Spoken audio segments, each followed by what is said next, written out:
Araalu méjì pàdánù ẹ̀mí wọn níbi ìjà àgbà àwọn ọmọ ẹgbẹ́ òkùnkùn. Ṣe lọ̀rọ̀ di bóòlọ yàgò lásìkò táwọn ọmọ ẹgbẹ́ òkùnkùn méjì kan dojú ìjà kọra wọn lọ́jọ́ àìkú Sunday ọjọ́ 7 oṣù kẹrin ọdún 2024 yìí nílùú kan tí wọ́n ń pè ní Ọ̀ká nípínlẹ̀ Anambra táwọn Araalu méjì sì kú lójijì.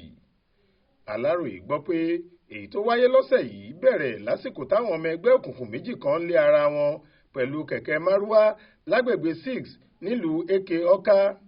Bí wọ́n ṣe kojú ara wọn ni wọ́n ti yìnbọn pa ẹnìkan láàrin wọn.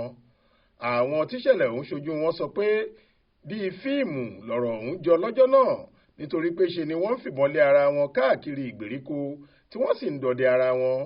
Gbàùgbàù ni wọ́n yìnbọn sókè táwọn Araalu sì ń sáré àkọlùkọgbà lọ́jọ́ náà. Àwọn ọmọ ẹgbẹ́ òkùnkùn kan tí wọ́n wà nínú kẹ̀kẹ́ márúwá tó ṣáájú ni wọ́n ń lé lọ. Bí iná tó ń darí ọkọ̀ agbègbè náà ṣe dá kẹ̀kẹ́ márúwá yìí dúró ni ọ̀kan lára àwọn tó wà nínú rẹ̀ ti sá bọ́ sílẹ̀ tó sì ń sá lọ lẹ́lẹ́, ṣùgbọ́n àwọn alátakò rẹ̀ náà ń sátọ̀ lẹ́yìn, bẹ́ẹ̀ ni kálukú wọn yìnbọn tẹ̀lé ara wọn.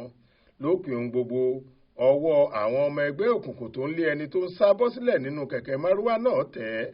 Wọ́n wọ́ ọ jáde nínú ibi tó sá pamọ́ sí, wọ́n sì yìnbọn pa á lójú ẹsẹ̀. Ìṣẹ̀lẹ̀ ọ̀hún ló mú kí ìdàrúdàpọ̀ wáyé lágbègbè náà táwọn Araalu sì ń sá àsálà fún ẹ̀mí wọn.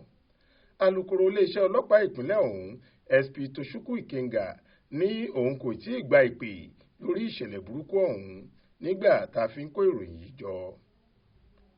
Adéwálé Adéoyè ló ṣàkójọ ìròyìn yìí fún iléeṣẹ́ tẹlifíṣàn Aláròyé online TV. Faith Adébọ́lá ló kà á sétí ìgbọ́ yín.